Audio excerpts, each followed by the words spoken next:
Haleluya, di dalam nama Tuhan Yesus menyampaikan kesaksian firman Tuhan.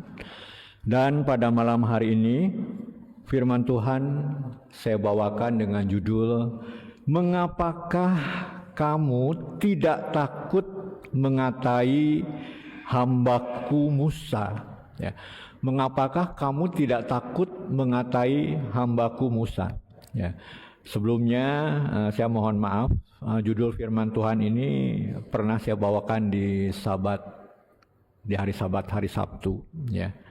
Namun saya pikir di Sabat Jumat ini banyak jemaat kita juga yang hanya sempatnya ikut ibadah di Sabat Jumat, tidak sempat di Sabat Sabtu. Jadi mungkin belum pernah mendengar kebenaran firman Tuhan ini. Dan saya anggap karena ini cukup penting untuk kita ketahui, maka saya bawakan sekali lagi di Jumat malam ini, ya dengan harapan tentu saja untuk yang sudah mendengar ini boleh menjadi satu ingatan agar kita semakin lebih diingatkan lagi tentang kebenaran firman Tuhan ini.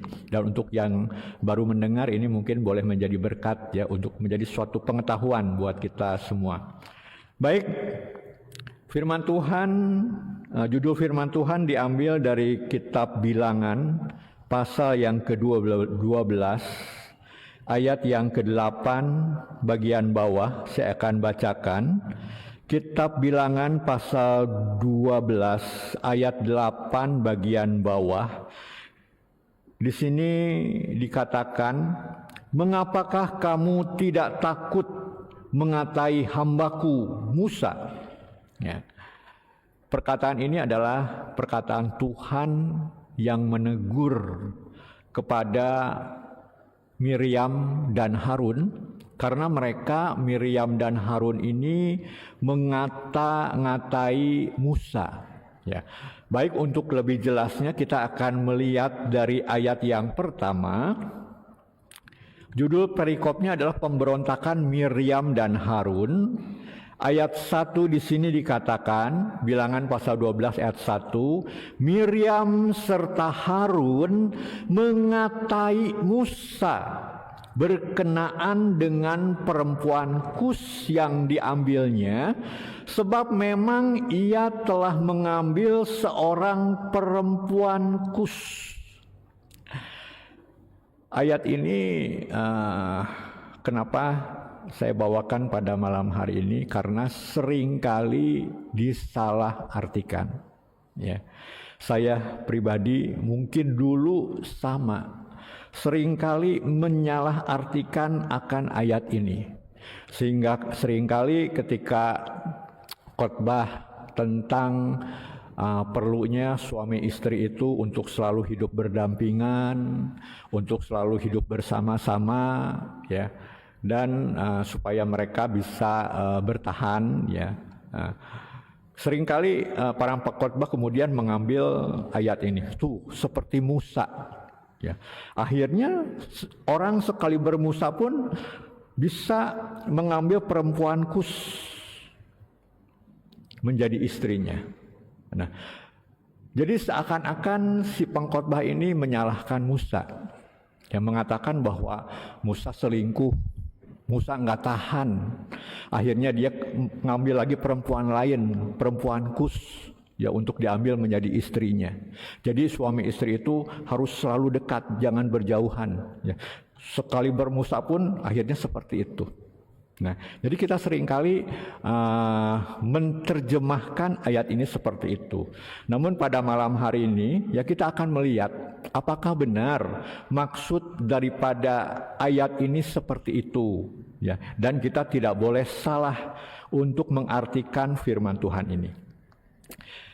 Jadi digambarkan pada ayat 1, Miriam serta Harun mengatai Musa berkenaan dengan perempuan Kus yang diambilnya, sebab memang ia telah mengambil seorang perempuan Kus. Ayat 2 kita akan baca sampai ayat 9. Kata mereka, sungguhkah Tuhan berfirman dengan perantaraan Musa saja? Bukankah dengan perantaraan kita juga ia berfirman? Dan kedengaranlah hal itu kepada Tuhan. Ayat 3, adapun Musa ialah seorang yang sangat lembut hatinya, lebih dari setiap manusia yang di atas muka bumi. Nah, jadi ketika dikata-katain oleh Miriam dan Harun, Musa tidak melawan. Musa tidak berontak, Musa tidak mendebat.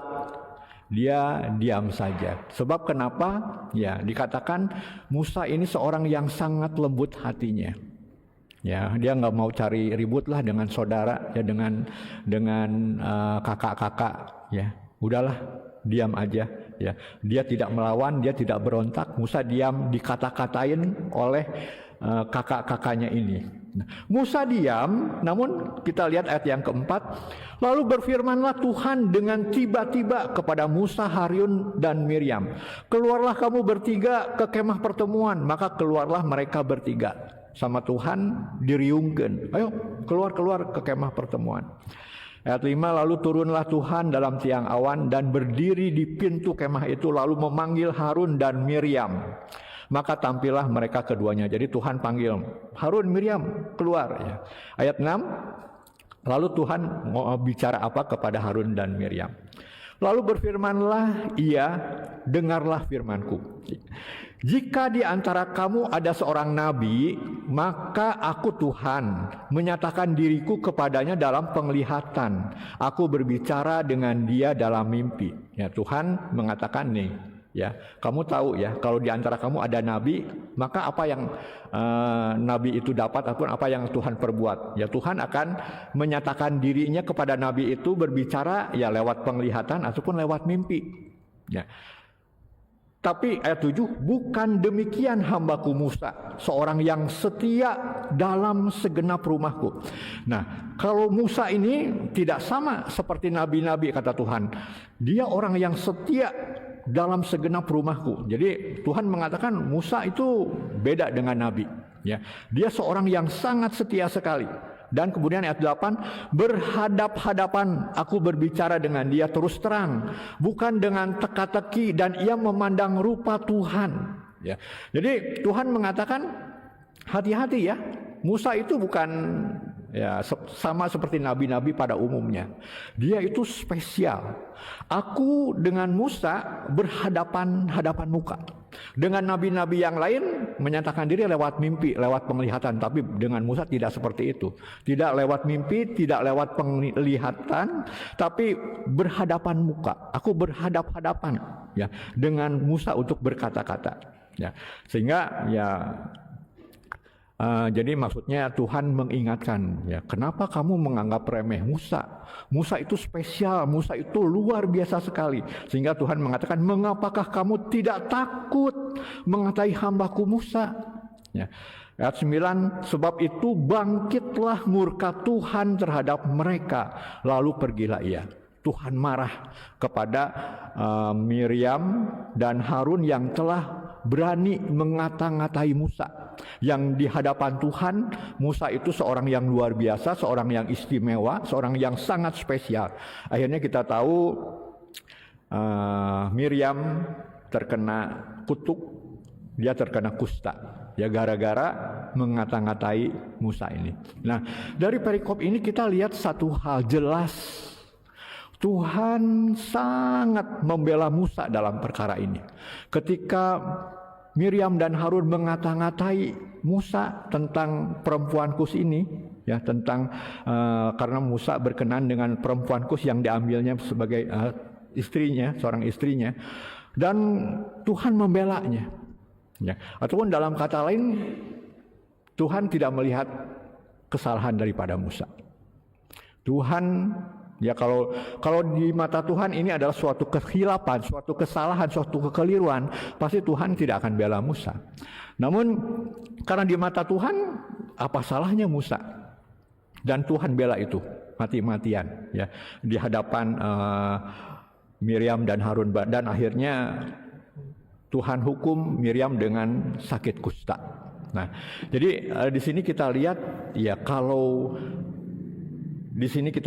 Musa seakan-akan tidak melakukan kesalahan berkenaan dengan perempuan Kus yang diambilnya ini, ya. Kenapa kita seringkali yang mengatakan loh, jangan seperti Musa, ya, dia tidak kuat, tidak tahan, ya, sekalipun Musa akhirnya dia ngambil perempuan lain. Saya pasti dari sini kita tahu bahwa ini pasti ada kekeliruan. Ya, kalau Musa melakukan kesalahan, dirinya lemah, ya, Tuhan katakan ayat yang ke-7, Musa itu seorang yang setia, bukan demikian hambaku Musa, seorang yang setia dalam segenap rumahku. Nah, kenapa? Kalau Tuhan katakan seorang yang setia, nyatanya Musa selingkuh. Ya, kalau diterjemahkan ayat 1 itu Musa selingkuh.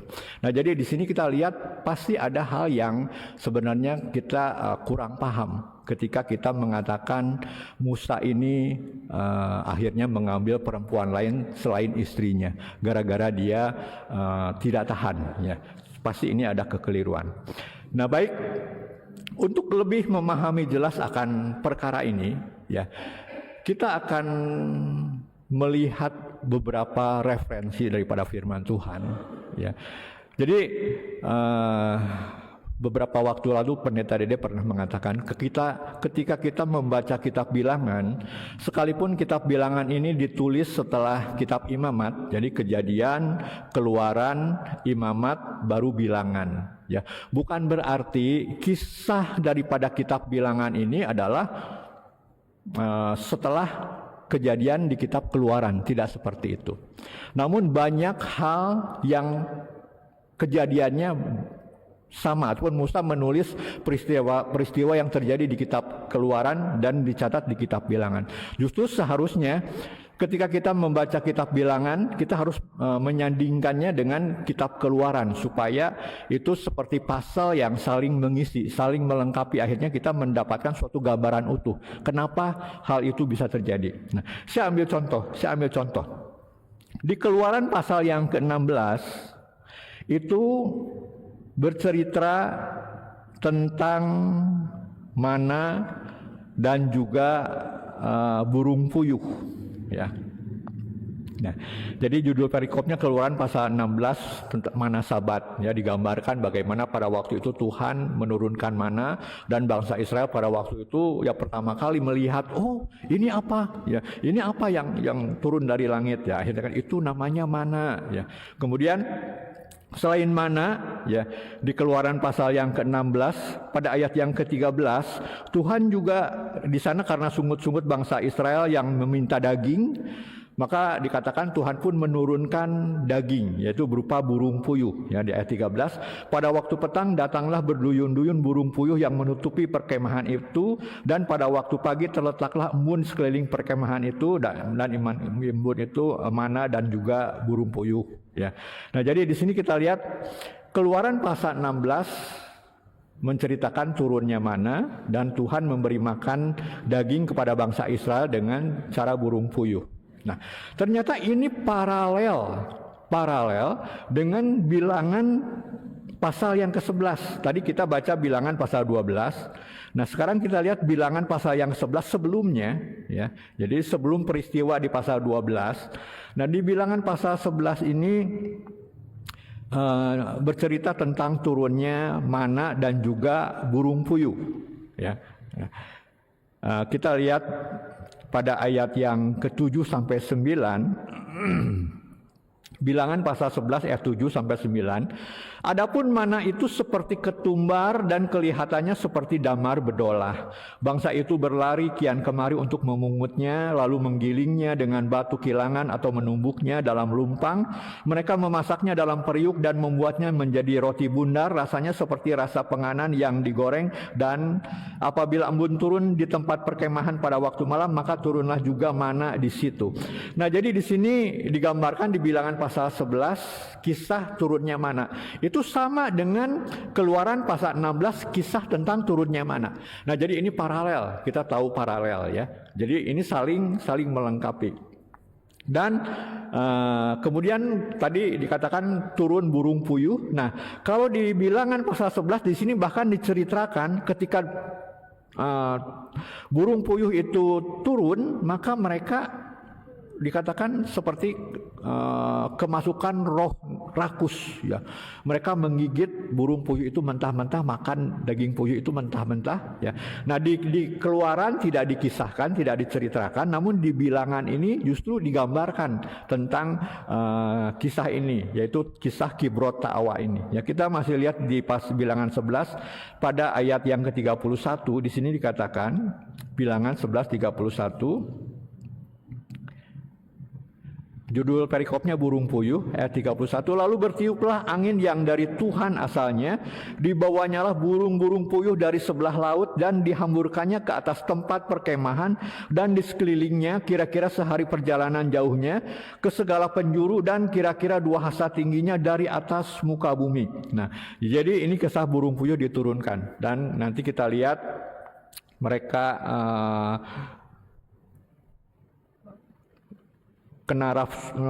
seperti kena roh nafsu rakus ya, mereka makan daging puyuh itu mentah-mentah dan Tuhan marah sehingga Tuhan menghukum bangsa itu ya, dan banyak yang terbunuh pada waktu itu, sehingga dikatakan tempat itu dinamai Kibrot Ta'awa.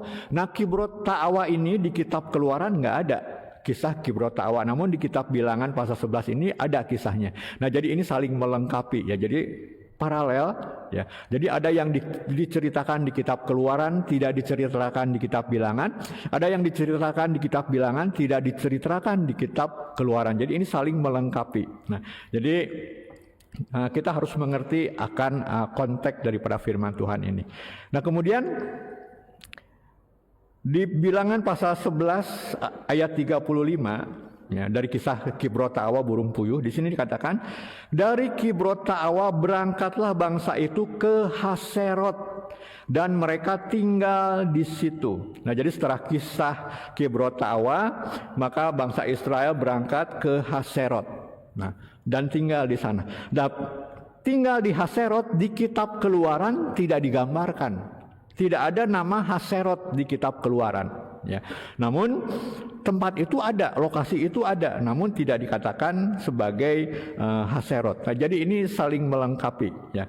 Nah, jadi dari kisah ini kita tahu satu hal ya. Kita bisa urutkan kejadian-kejadian yang terjadi ya. Sekarang kita akan melihat di kitab Keluaran pasal yang ke-18. Keluaran pasal yang ke-18. Judul perikopnya Yitro mengunjungi Musa. Nah, jadi tadi kita lihat di Keluaran pasal 16 tentang mana dan burung puyuh. Itu paralel dengan kitab Bilangan pasal yang ke-11. Dan kemudian setelah kitab Bilangan pasal 11 mereka ke Haserot ini. Nah, di Haserot inilah ya kemudian Keluaran pasal 18, jadi setelah pasal 16, 17, 18, di pasal 18 ini dikisahkan Yitro mengunjungi Musa. Nah, pada ayatnya yang kelima di sini dikatakan ayat 5, ketika Yitro mertua Musa beserta anak-anak dan istri Musa sampai kepadanya di padang gurun tempat ia berkemah dekat gunung Allah. Nah, Haserot tadi bangsa Israel ke Haserot. Saya lihat Haserot di ensiklopedia Alkitab ya. Ternyata Haserot ini letaknya adalah di dekat Gunung Sinai, letak sebelah utara sedikit ya, ataupun di dekat gunung Allah. Nah, jadi ketika Yitro datang kepada Musa di padang gurun tempat ia berkemah dekat gunung Allah. Nah, ini di Haserot. Ya, dekat gunung Allah, sama seperti ya dikatakan bahwa Haserot itu dekat dengan gunung Allah, di tepatnya sebelah utara.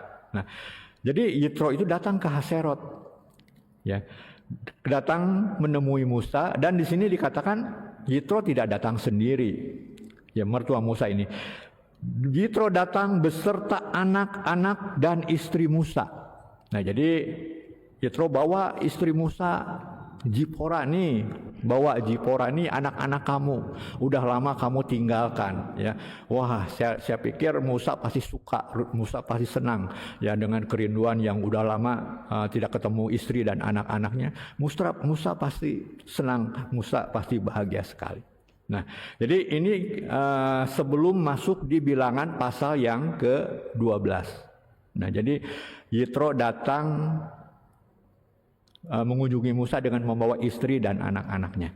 Nah, lalu setelah kita tahu kisahnya seperti ini, kita masuk di bilangan pasal yang ke-12 yang tadi kita baca. Di sini dikatakan bahwa Miriam dan Harun mengatai Musa berkenaan dengan perempuan Kus yang diambilnya, sebab memang ia telah mengambil seorang perempuan Kus. Rupa-rupanya, Bapak Ibu, nah, ketika Miriam serta Harun mengatai Musa berkenaan dengan perempuan Kus ini, kita tahu posisinya pada waktu itu istri Musa, anak-anaknya sudah bersama dengan Musa. Ya, jadi Musa sedang bersama-sama dengan istrinya. Nah, jadi lalu siapa sebenarnya perempuan Kus yang dikata-katai oleh Musa ini? Nah, perempuan Kus ini nanti kita akan lihat dengan jelas. Kus, kalau istri Musa namanya Zipora, dia itu orang Midian. Midian itu orang Afrika, orang negro, ya. Jadi istri Musa itu kulitnya hitam, ya, kulit hitam. Nah, jadi si kulit hitam. Nah, saya yakin dan percaya, ya, ketika Musa belum bertemu dengan istri dan anak-anaknya, ya, hubungan ya mungkin dengan Miriam dan Harun ya perhatiannya begitu sangat dekat sekali, sebab ya fokusnya ya Miriam, Harun, Musa gitu. Sekarang di tengah Musa ada istri dan anak-anaknya. Perhatian Musa ya mau nggak mau sekarang terbagi kepada istri dan anak-anaknya, ya, kepada istrinya ini, kepada Zipora ini. Ya. Dan saya pikir yang namanya perselisihan di dalam keluarga ya suka ada bentrok-bentrok lah. Zipora bisa bentrok dengan kakak ipar, ya, dengan Miriam dan Harun ini. Ya. Jadi saya pikir ini adalah ya ketidakharmonisan antara istri Musa dengan Miriam dan Harun. Itu terjadi di dalam keluarga. Sekarang Miriam dan Harun, istri Musa itu dan anak-anaknya ada bersama-sama dengan Musa. Jadi dalam satu keluarga ya kita seringkali ya terjadi bentrokan-bentrokan seperti ini, ya, menantu dengan mertua dan lain sebagainya.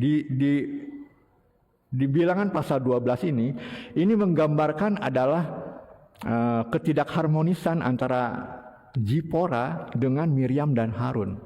Nah, sehingga si Miriam dan Harun ini mengata-ngatai, dan mengata-ngatainya Musa berkenan dengan perempuan Kus yang diambilnya, sebab memang ia telah mengambil seorang perempuan Kus. Ternyata Zipora ini dia adalah seorang perempuan Kus. Ya, seorang perempuan Kus, sama-sama Kus itu Afrika juga, perempuan Kus. Nah, jadi mungkin yang dikata-katai oleh Miriam dan Harun di sini tidak jelas. Mungkin ya karena perbedaan ras. Kamu kawin dengan si kulit hitam lah, ya, perbedaan ras dan lain sebagainya. Nah, sehingga dikata-katai seperti itu. Nah, jadi Kus ini identik dengan Midian, Ya. Saya ambil contoh, anak saya Clement menikah dengan orang Batak. Ya. Kalau Musa dengan Midian, orang Batak. Ya, ya mungkin bisa saja terjadi ya ketidakharmonisan, misalnya Clement dengan adik-adiknya, dengan kakak-kakaknya. Kemudian ya bisa saja ya karena perbedaan ras ini ya adik-adik Clement ataupun kakak-kakak Clement bisa mengata-ngatai si Clement ini. Ya dasar Clement ya gara-gara mengambil perempuan dari Simalungun, ya dasar mengambil perempuan dari Simalungun. Saya tidak tahu Rahel itu dari Simalungun, ya ini kira-kira aja dari Simalungun. Padahal Simalungun Batak itu sama-sama identik, ya identik. Ya. Demikian juga Kus dengan Midian itu sama identik. Kita lihat di dalam kitab Habakuk pasal 3 ayatnya yang ke-7. kitab Habakuk pasal 3 ayat yang ke-7. Saya akan bacakan. Aku melihat kemah-kemah orang Kusyan tertekan, kain-kain tenda tanah Midian bergetar. Nah, jadi Nabi Habakuk memparalelkan, mengidentikan antara Kusyan dengan Midian, Kus dengan Midian. Ya, jadi antara suku Batak dengan suku Simalungun ya eta keneh gitu ya. Orang Kus dengan orang Midian ya eta keneh. Kalau Musa mengambil istri dari Kus sama-sama aja ya.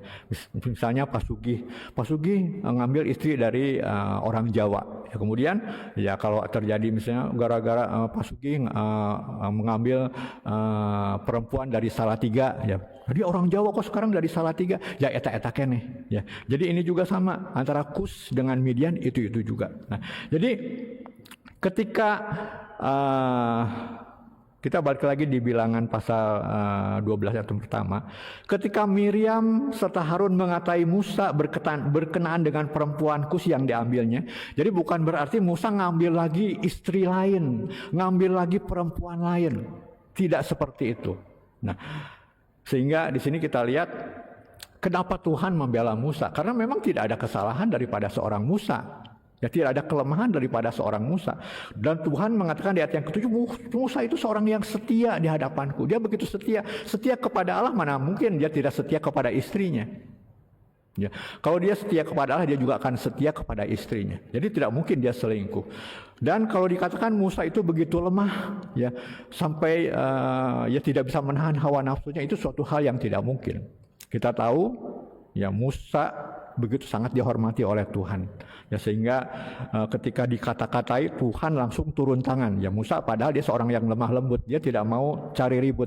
Tapi karena Tuhan begitu sayang kepada Musa, ya begitu sangat yang menganggap berharga ya di hadapan Tuhan itu, sehingga Tuhan yang marah ketika Musa dikata-katai itu, dan akhirnya Tuhan memberikan hukuman kepada Miriam dan Harun. Nah, jadi dari konteks ini kita tahu bahwa Musa tidak salah. Jadi kita tidak boleh menyalahkan Musa dalam hal ini. Nah, kita tidak boleh menyalahkan Musa. Musa itu tidak salah.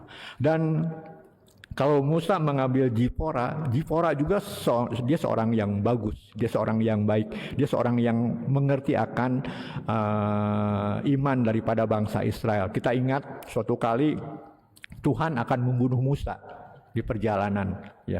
Dan pada waktu itulah si Zipora yang walaupun dia kulit hitam, ya orang Afrika ini, dia tahu ya bahwa Musa sudah lalai untuk menyunat anak-anaknya, sehingga ketika Tuhan akan membunuh Musa, ya kita tahu kisahnya. Ya kita lihat di kitab Keluaran pasal yang ke-4, kita lihat ayat 24 sampai ayat 26. Saya akan bacakan Keluaran pasal 4 ayat 24 sampai 26. Tetapi di tengah jalan di suatu tempat bermalam, Tuhan bertemu dengan Musa dan berikhtiar untuk membunuhnya. Lalu Zipora, nah istri si perempuan Kus ini, mengambil pisau batu, dipotongnya kulit katan anaknya, kemudian disentuhnya dengan kulit itu kaki Musa sambil berkata, sesungguhnya engkau pengantin darah bagiku. Lalu Tuhan membiarkan Musa pengantin darah, kata Zipora waktu itu, karena mengingat sunat itu.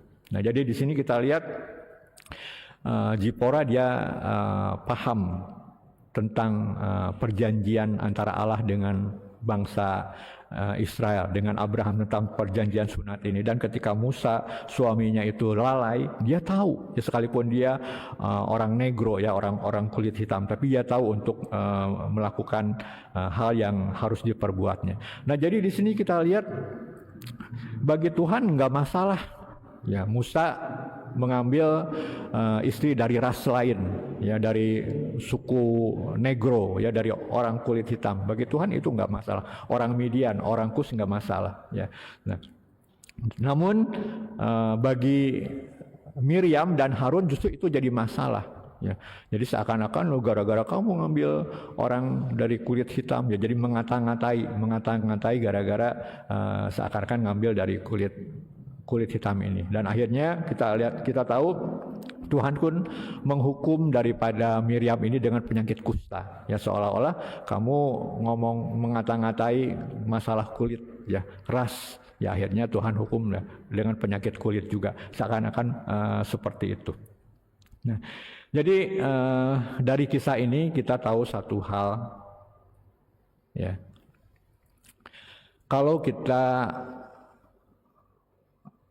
terjemahkan, ya, Bilangan pasal 12 ayat 1 ini sebagai sebuah kelemahan Musa.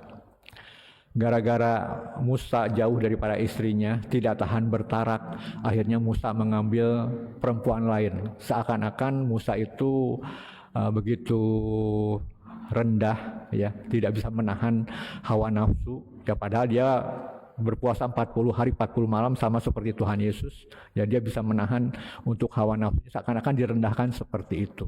Nah, bukankah secara tidak langsung kalau kita terjemahkan seperti itu, kita itu sedang mengata-ngatai Musa.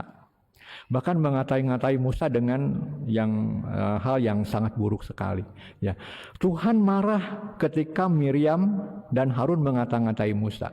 Apalagi kita kalau kita katakan seperti itu. Ya. Jadi kita yakin dan percaya tidak mungkin Musa selingkuh. Ya. Tidak mungkin Musa mengambil perempuan lain. Dia adalah seorang yang setia. Dia seorang yang lembut hatinya. Seorang yang lembut hatinya tidak mungkin dia bisa menyakiti hati istrinya. Ya. Kalau Tuhan mengatakan Musa itu seorang yang lembut, Musa itu seorang yang setia, kita harus yakin dan percaya apa yang dikatakan oleh Tuhan, karena memang Musa itu seperti itu adanya. Jadi kita jangan mengambil kesimpulan bahwa Musa itu seorang yang benar-benar tidak bisa menahan hawa nafsu. Ini suatu hal yang sangat keliru. Jadi dari pembelaan Tuhan yang begitu sangat-sangat kuat, ya, kita harus mengambil kesimpulan bahwa memang di dalam Bilangan pasal 12 ini tidak ada kesalahan daripada Musa.